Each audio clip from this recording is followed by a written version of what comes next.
Qué bueno es el Señor, hermanos. Esta mañana abrió nuestros ojos. Venimos, hermanos, aquí de mañana a orar, tanto por ustedes como por la familia, las familias, por todas las situaciones, todas las pruebas y todos los problemas, hermanos, que está pasando esta congregación, así como esta sociedad, hermanos. Gracias, Señor. Dice en el versículo 5, saliste al encuentro del que con alegría hacía justicia y de los que se acordaban de ti en tus caminos. Se puede imaginar, hermanos, el gozo del Señor, que dice que cuando el pueblo de Israel hacía justicia y se acordaba de su Señor en todos sus caminos, y cuando iban en busca de Jehová, el Señor no esperaba que llegara hasta ellos. El Señor, con mucho gozo en su corazón, salía a su encuentro a recibirlos. Iglesia, nos podemos imaginar que un día lleguemos, hermanos, muy de mañana buscando el rostro del Señor. Y que en esa mañana, antes de entrar y antes de postrarnos aquí, el Señor ya salió a nuestro encuentro a recibirnos. Porque el gozo del Señor en su corazón está grande. Porque su iglesia se ha acordado de Él en todos sus caminos para hacer justicia. Se puede imaginar, hermanos, ese día. Es bueno, decía hace rato la enseñanza, soñar, pero hay que soñar para que ese día llegue, para que ese día al entrar por esa puerta el Señor esté recibiendo a su iglesia con gozo y con alegría. Sigamos orando, hermanos. Seguimos invitando a que se presente la oración. La oración la hemos dejado como algo sin importancia. No podemos recibir nada de parte de Dios si no es con oración. No podemos enfrentarnos a ese león rugiente si no es en ayuno y en oración. Es cierto que cuesta trabajo permanecer en esta casa de oración mucho tiempo. Tal vez 4 o 5 horas. Pero es una inversión que tenemos que hacer para el bien de nuestra vida. ¿Sí? La oración es lo único que nos mantiene, hermanos, apegados al Señor. Sin oración, hermanos, no podemos tener comunicación con nuestro Dios. Así es que, hermanos, esperemos que ese día llegue. Haga un esfuerzo. Dice, he aquí tú te enojaste porque pecamos. En los pecados hemos perseverado por largo tiempo. ¿Podremos acaso ser salvos? Usted conoce cuál era el pecado del pueblo de Israel que habla aquí el profeta Isaías. Y no es un pecado en específico que se señale. Es generalizado, generaliza toda la pecaminosidad del pueblo de Israel. El pueblo de Israel se había apartado de los caminos de Jehová para empezar a caminar los suyos. Había dejado de hacer justicia. Se había dejado de acordar de los necesitados.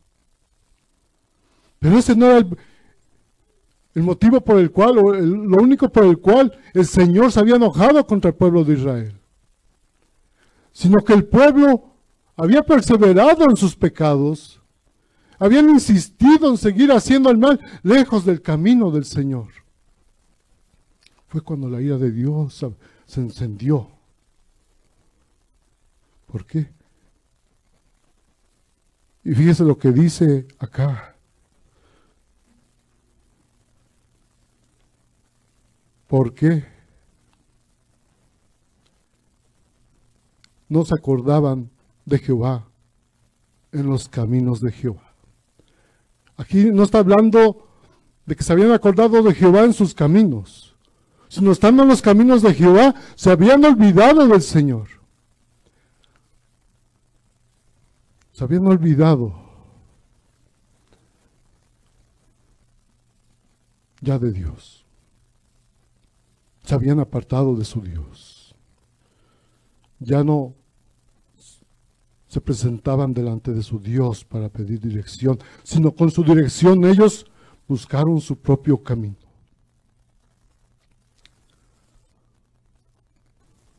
Eso, hermanos, es lo que pasa cuando uno se aleja de Dios. Pero la cosa es que la palabra nos dice que lejos de Dios nada podremos hacer. Nada podemos hacer lejos de Dios. ¿Sí?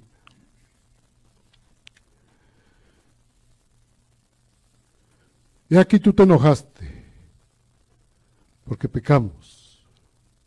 ¿Cuántas veces, hermanos, como iglesia seguimos pecando y pecando, separándonos de Dios?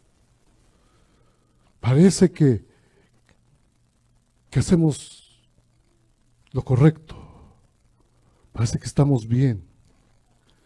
Pero se puede imaginar, hermanos, cuando dejamos de venir a buscar al Señor, aún teniendo la necesidad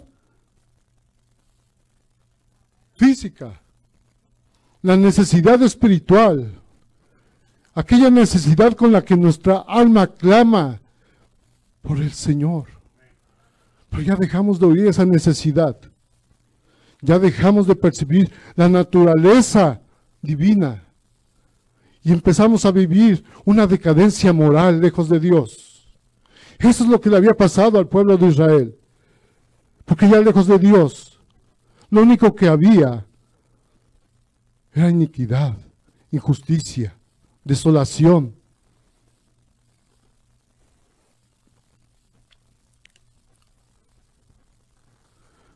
Pero el pueblo de Israel sabía y reconocía sus acciones. Y el profeta lo menciona, reconocían cómo eran sus acciones delante de los ojos de Dios. Y una palabra muy fuerte dice que sus acciones eran como suciedad, que a pesar de que hacían obras, eran como trapos de inmundicia. El mismo profeta Isaías decía, es que este pueblo el Señor dijo por medio del profeta Isaías, este pueblo me honra de dientes para afuera, pero su corazón está lejos de mí. Es lo que pasaba con el pueblo de Israel. Parecía que todavía seguían haciendo las obras para Dios, pero no era así porque su corazón estaba lejos, demasiado lejos del Señor.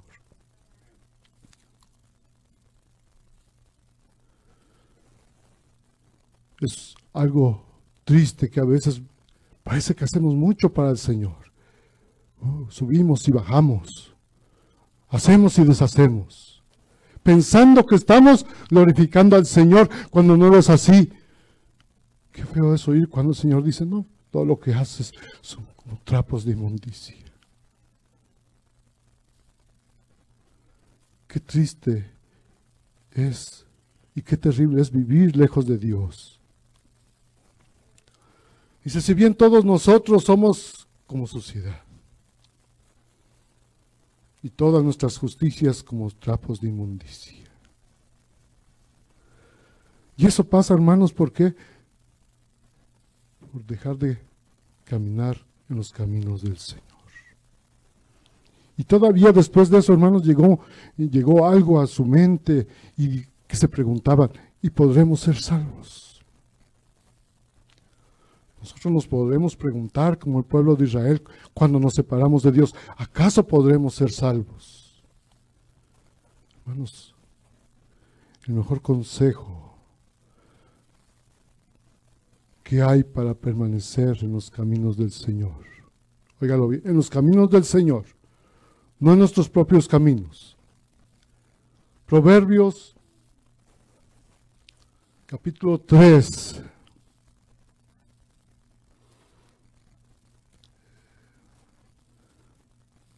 versículos 5 al 8.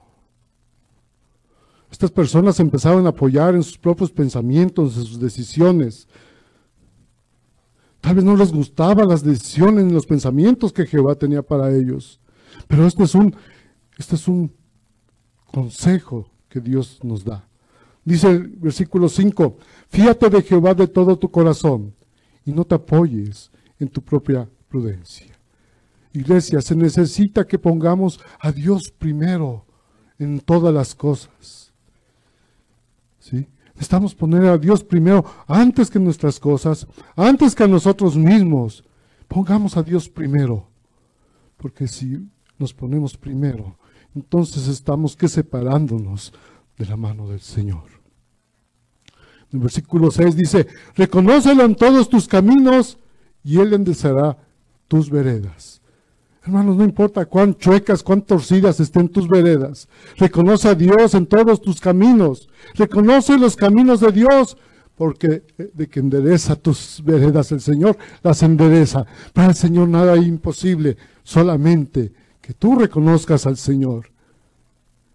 No seas sabio en tu propia opinión. Teme a Jehová y apártate del mal. Nuestra opinión solamente nos conduce a hacer cosas malas. Hermanos, el modelo del pensamiento del hombre no sirve para nada. El modelo del hombre no nos conduce a nada bueno. El único modelo que nosotros debemos seguir, el único modelo que nosotros debemos de ver es Cristo Jesús. ¿Sí? Es el único modelo que puede hacer bien a nuestra vida. Porque será medicina a tu cuerpo y refrigerio a tus huesos. Nada más, hermanos, no se consigue llegar a ser el consejo del Señor. Cuando uno camina en los caminos del Señor, no importa que se encuentre en dificultades, no importa que se halle en medio del desierto, no importa que se halle enfermo, pero dice el Señor que el Señor será como medicina a tu cuerpo y como refrigerio a tus huesos. Iglesia, el Señor es medicina a tu cuerpo, el Señor es refrigerio a tus huesos. Alabe al Señor, den un fuerte aplauso al Señor, que Él se lo merece, amén. El pueblo de Israel pensaba que estaba orando bien. Proverbios 14:12 nos dice, el camino del hombre le parece que es camino de bien, pero al final es un camino de muerte. Nosotros pensamos que lo que estamos haciendo, hermanos, es un camino de bien, cuando solamente lo pensamos nosotros. Pero no le llegamos a preguntar al Señor, Señor, ¿estoy caminando en pos de ti? Entonces ya nada más nos estamos basando a nuestro propio pensamiento. Y ellos pensaban, no estoy haciendo nada malo. Llegamos a pensar así. No es que no estoy haciendo nada malo. No, el problema es que no estés haciendo nada malo. El problema es que tampoco estamos haciendo lo bueno. En Santiago 4:17 dice que para el que no hace lo bueno, es contado como pecado. Es precisamente lo que es que hacer lo bueno, hermanos, hacer justicia. Es lo que el Señor demandaba al pueblo de Israel, esa justicia, que se acordaran de que de los necesitados. En Miqueas 6:8, el Señor le dice al pueblo qué es lo que Él quiere que haga el pueblo. Y solamente le dice, mira, hombre, lo que el Señor, lo que es bueno y que Dios demanda de ti, que hagas justicia. Solamente que hagas justicia, que ames misericordia y que te humilles ante tu Dios. Pero ¿cómo se puede hacer justicia? ¿Cómo se puede amar la misericordia, hermanos? Si como dijo el Señor, es que mi pueblo es duro de cerviz. ¿Recuerdan la predicación de la semana pasada? La fuerza del búfalo, ¿dónde está? En la cruz, en la cerviz. Sí, pero nosotros usamos la fuerza al revés. Usamos para no inclinar nuestras rodillas y humillarnos delante de Dios. No puede haber justicia, amados hermanos. No podemos amar la misericordia sin antes no nos humillamos ante nuestro Dios. Y eso es lo más difícil para muchos. Me duelen las rodillas, se va a ensuciar mi cachemir. No sé cuántas cosas nos impidan realmente humillarnos, pero no se trata nada más de humillarnos en las rodillas, hermanos, es humillar nuestro corazón. ¿Qué decía David cuando le pidió perdón al Señor? Que un corazón contrito y humillado, el Señor no rechazaría jamás. Hermanos, ¿usted cree que si usted humilla su corazón delante del Señor, el Señor lo va a rechazar? Claro que no, hermanos. Claro que no.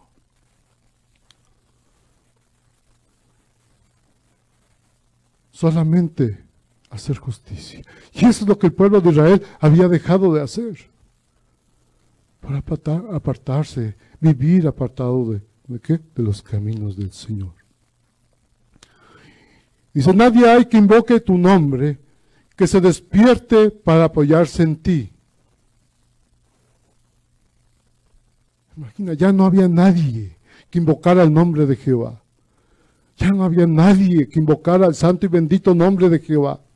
Sino al contrario, tampoco ya no había nadie que se despertara de mañana para invocar el nombre de Jehová y apoyarse en él de todo corazón. Ya se habían olvidado de Dios. Se apoyaban en su propia opinión. Se apoyaban en su propia voluntad. Y eso que pasaba en Israel en esos tiempos, amados hermanos, está pasando en la iglesia de Cristo. Ya muchos ya no quieren invocar el nombre del Señor. Ya muchos ya no quieren de mañana levantarse, buscar al Señor, apoyarse en Él, pedir su ayuda, su guianza, su socorro. Pero eso pasaba en Israel. Porque aquí en Koinonia, hermanos, aunque sea de mañana, aquí mi gozo es cuando vemos que están hermanos postrados orando al Señor.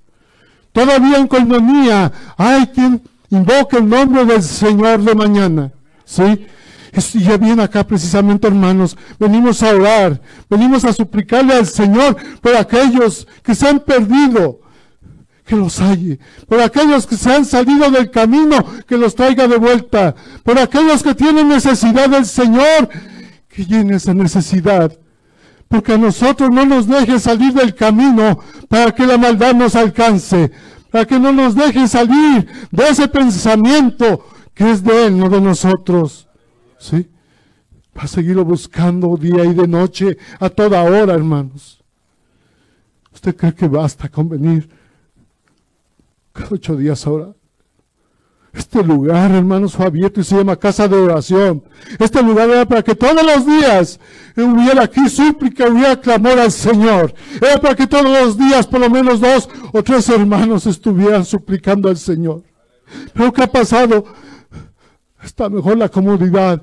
A veces el mismo trabajo nos separa de Dios. A veces la bendición nos separa de Dios.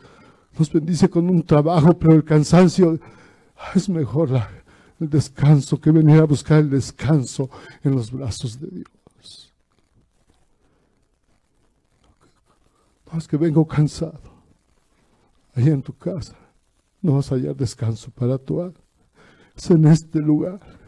Es en este lugar donde uno haya consuelo, donde uno haya descanso, donde las fuerzas que se han ido llegan nuevamente, porque aquí es donde el Señor te da las fuerzas como las del búfalo. Vaya sin fuerzas, ya ni a novillo llegamos, solamente arrastramos los pies. Alabe al Señor, iglesia. Y caímos todos nosotros como la hoja, nuestras maldades nos llevaron como viento. El pueblo de Israel había reconocido que habían caído de la gloria de Dios. El pueblo había reconocido que habían caído como hojas, como las hojas cuando se separan de las ramas. Ustedes han visto cómo caen en otoño. Y no solamente, a veces no llegan ni a caer en ese mismo lugar en el suelo, porque el viento las arrastra a otras. Así es cuando nuestra maldad se desprende y empieza a fluir por todos lados, con o sin viento, pero la maldad empieza a moverse. Gloria a Dios. Dice, por lo cual escondiste de nosotros tu rostro y nos dejaste marchitar en poder de nuestras maldades. ¿Qué es lo que sentimos, hermanos, cuando el Señor oculta el rostro de nosotros? Cuando ve que ya el poder de la maldad está operando en nosotros. Simplemente voltea el rostro de nosotros. Y nos sentimos que nos marchitamos. Sentimos que nos secamos. ¿Sí? Sentimos que nos enfermamos. ¿Sí? Y eso es lo que causa esa enfermedad espiritual que se trasciende a lo físico, hermanos. ¿Hasta dónde había llegado el pueblo de Israel en separarse del camino de Dios? Pero dijeron un día, vamos a presentarnos ante el Señor. Ahora pues, Jehová, tú eres nuestro Padre, nosotros barro, y tú el que nos formaste. Así que obra de tus manos somos todos nosotros. Obra de tus manos somos todos nosotros. ¿Y por qué las obras de Dios no glorifican a su Señor en esta mañana? Aleluya, gloria a Dios.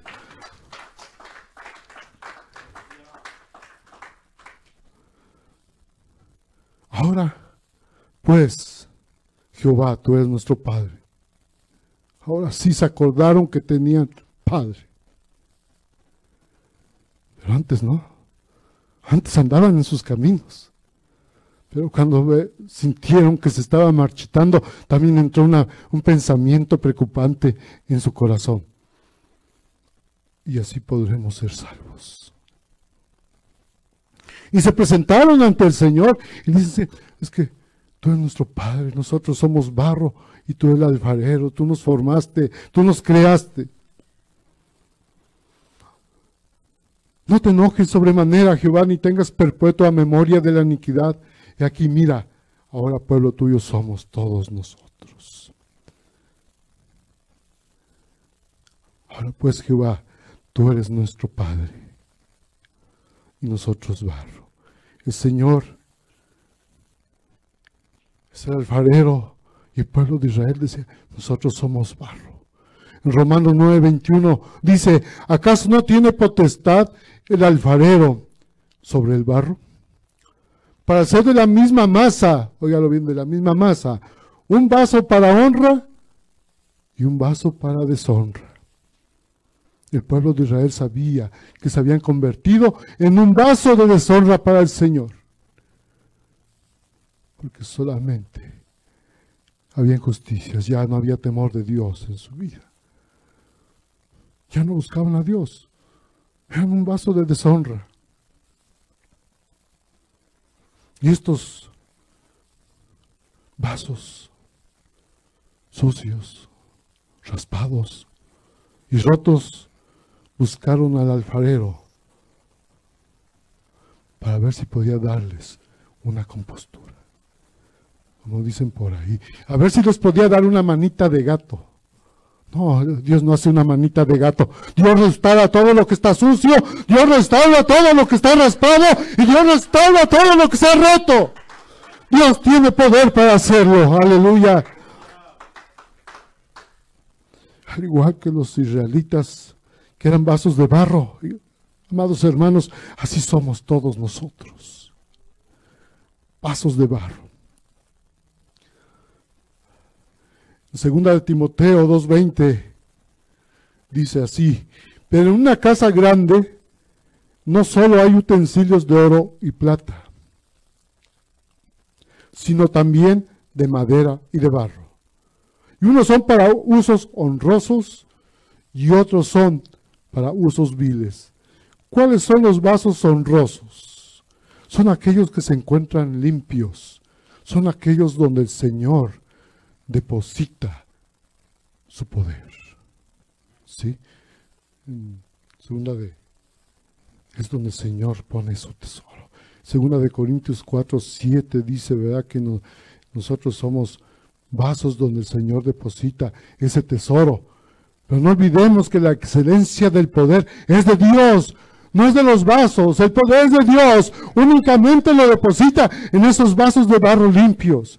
Esos barros que sirven para la honra del Señor. ¿Y cuáles son los vasos de deshonra? Son aquellos que se utilizan para cosas viles. ¿Y qué pasa? Esto pasa cuando uno se aparta del Señor. La vileza empieza a entrar a nuestra mente, empieza a entrar a nuestro corazón.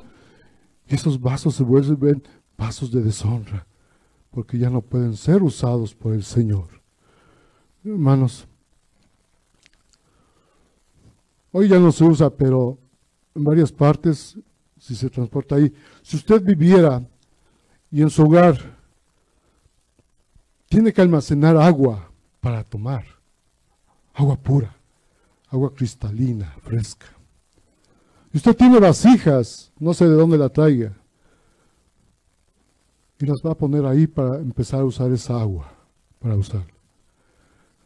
Pero, ¿qué pasa si ve que esas vasijas que tiene para depositar el agua están sucias?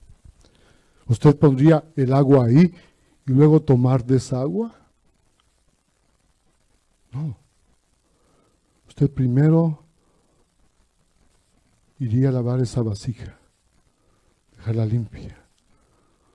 Después vaciará el agua y puede tomar el agua pura y cristalina.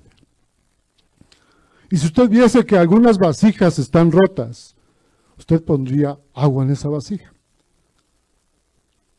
Yo creo que sería imprudente, porque el agua empezaría a escapar por las grietas o por los agujeros que tuviera la vasija rota. Así es el Señor. Así como nos ve a todos cuando somos unas vasijas rotas. Así nos ve como cuando somos unas vasijas sucias. El Señor quiere limpiar esas vasijas para que el Señor pueda depositar su poder ahí y poderlas usar. Y cuando las ve rotas, el Señor quiere repararlas. ¿Sabe por qué? Porque el Señor no puede reemplazar esa vasija. El Señor no puede reemplazarla a usted. El Señor tiene que transformarlo para poderlo usar. Segunda de Timoteo 2:21 dice, así que si alguno se limpia de estas cosas, ¿de cuáles cosas? De las cosas viles y deshonrosas, será instrumento para honra. ¿Cuántos instrumentos para honra hay acá? No escuché ningún amén. ¿Cuántos instrumentos para honra hay aquí? Gloria a Dios. Será instrumento para honra, santificado y útil al Señor y dispuesto para toda buena obra. Así es cuando la vasija está limpia, está dispuesto para toda obra del Señor. No hay nada que a esta vasija la detenga para hacer la obra de Dios. Iglesia, usted y yo somos un vaso de barro, santificado y purificado por la sangre del Cordero.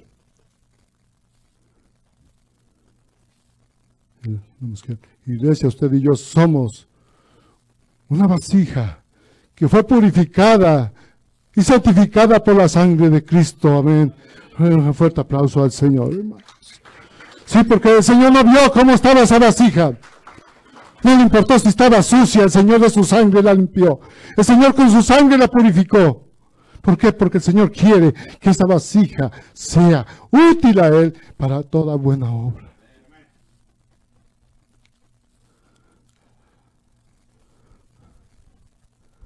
Yo no sé, hermanos, en qué situación se encuentran en estos momentos. Yo lo mencionaba hace rato. Estudié este mensaje. Sabía yo que era la vasija rota. ¿Cuántas veces hemos caído? Dice la palabra del Señor que 7 veces caerá el justo y se levantará. 7 veces caerá el justo y se levantará. Pero pasaron más de esas 7 veces que cayó el justo. 7 veces, más que 7 que cayó la vasija y se rompió.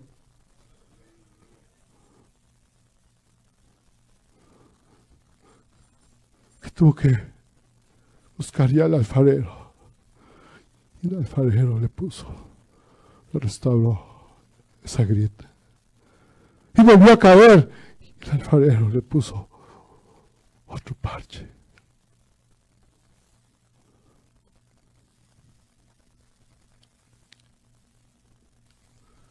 Pero ya de pronto ya esa vasija está toda chipotuda de tanto parche.